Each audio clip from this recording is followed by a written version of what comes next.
வணக்கம் banking for Tamil YouTube channel. So இந்த வீடியோவில் நம்ம ரெசிடென்ஷியல் ஸ்டேட்டஸ் பற்றி பார்க்க போகிறோம்.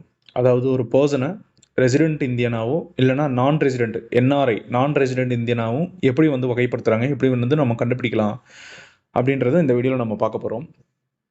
ஸோ ரெசிடென்ஷியல் ஸ்டேட்டஸை பொறுத்தளவுக்கு பார்த்தீங்கன்னா இந்த வீடியோவில் நம்ம இன்கம் டேக்ஸ் ஆக்டில் சொல்லப்பட்டிருக்க ரெசிடென்ஷியல் ஸ்டேட்டஸை பற்றி டிஸ்கஸ் பண்ண போகிறோம்.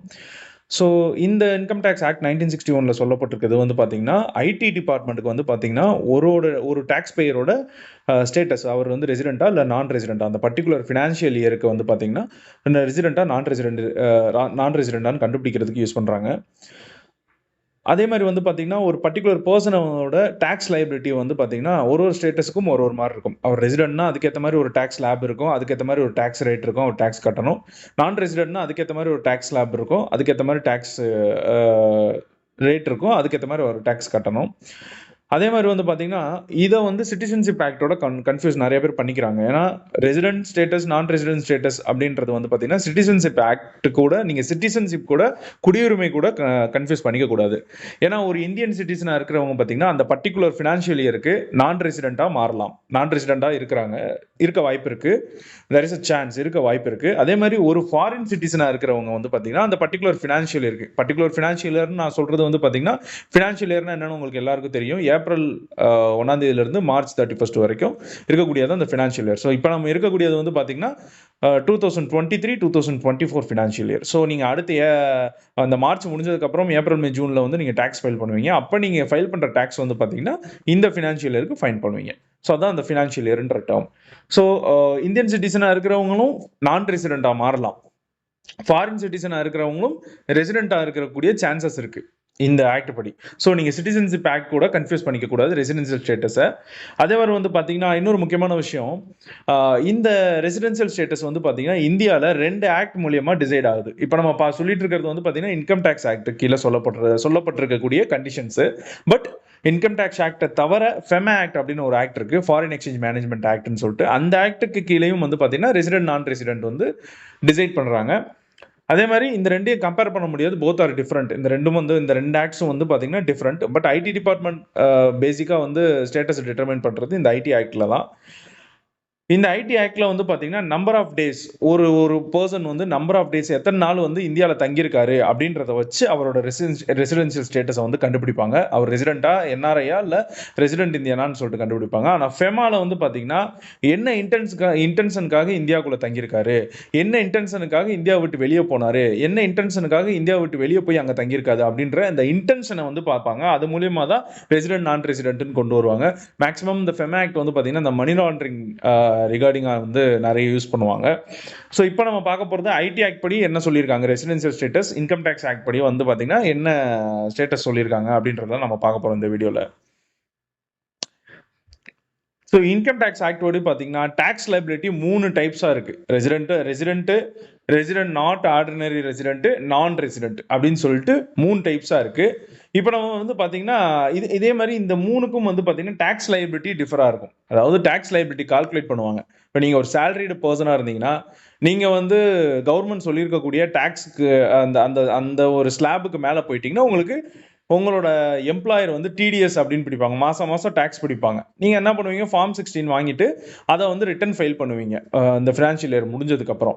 அதுதான் டேக்ஸ் லைபிலிட்டி. நீங்கள் எவ்வளோ டேக்ஸ் கட்ட போகிறீங்கன்னு கால்குலேட் பண்ணுறாங்க பார்த்தீங்களா, அதுதான் டேக்ஸ் லைபிலிட்டி. ஸோ அந்த மாதிரி டேக்ஸ் லைபிலிட்டி இந்த 3 ஸ்டேட்டஸுக்கும் டிஃப்ரெண்ட்டாக இருக்கும். ரெசிடென்ட்டுக்கு மாறும், நான் ரெசிடென்ட்டுக்கு மாறும், ரெசிடென்ட் நாட் ஆர்டினரிலி ரெசிடென்ட் அப்படின்னு ஒரு ஸ்டேட்டஸ் இருக்குது. இது 3மே ஸ்டேட்டஸ் தான்.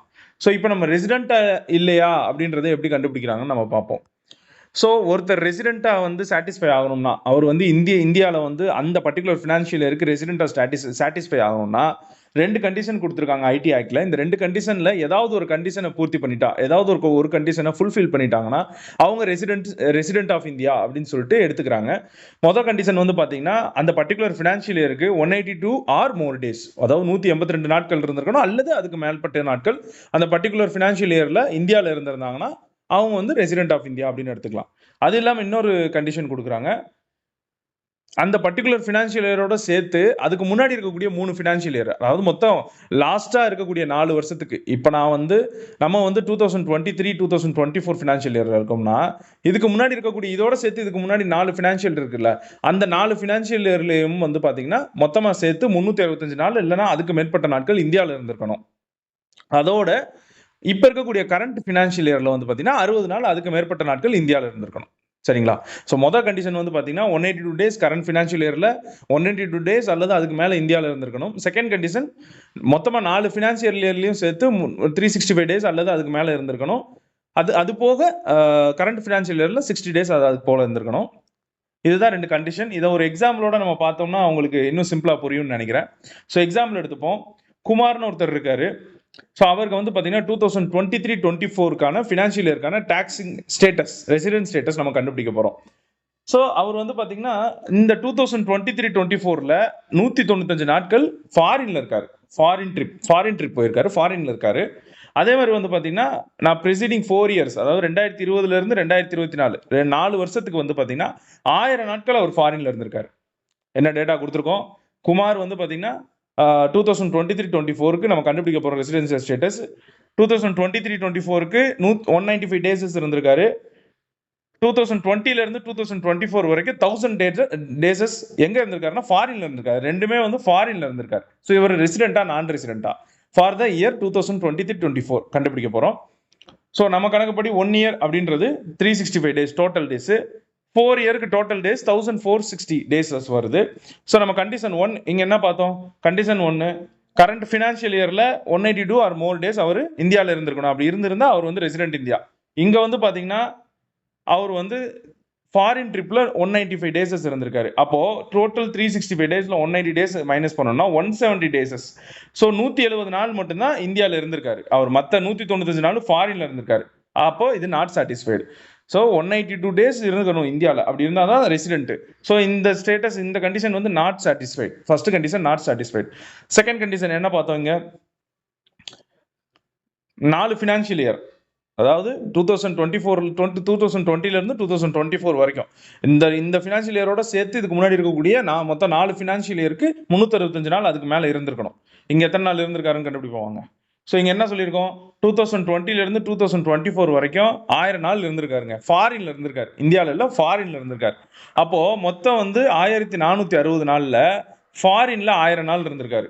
ஸோ மொத்தம் 1460ல் 1000 நாட்கள் ஃபாரின்ல இருந்திருக்காரு, 1000 டேஸ் ஃபாரின்ல இருந்திருக்காரு. ஸோ 460 டேஸ் இந்தியாவில் இருந்திருக்காரு.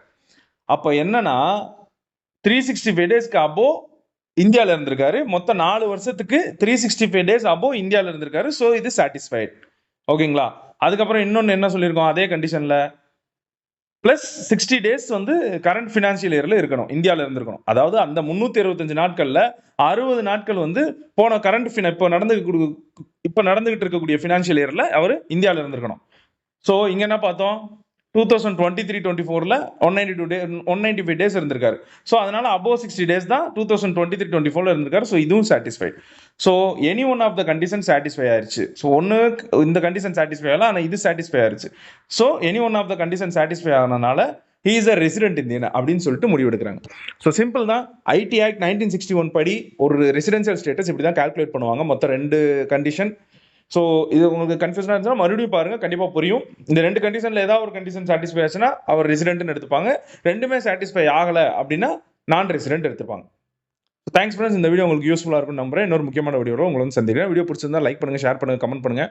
நம்ம சேனலை சப்ஸ்கிரைப் பண்ணால் பார்த்துட்டு இருக்கீங்கன்னா கீழே ரெட் பட்டன் கிளிக் பண்ணி சப்ஸ்கிரைப் பண்ணிக்கோங்க. அது எங்களுக்கு யூஸ்ஃபுல்லாக இருக்கும்.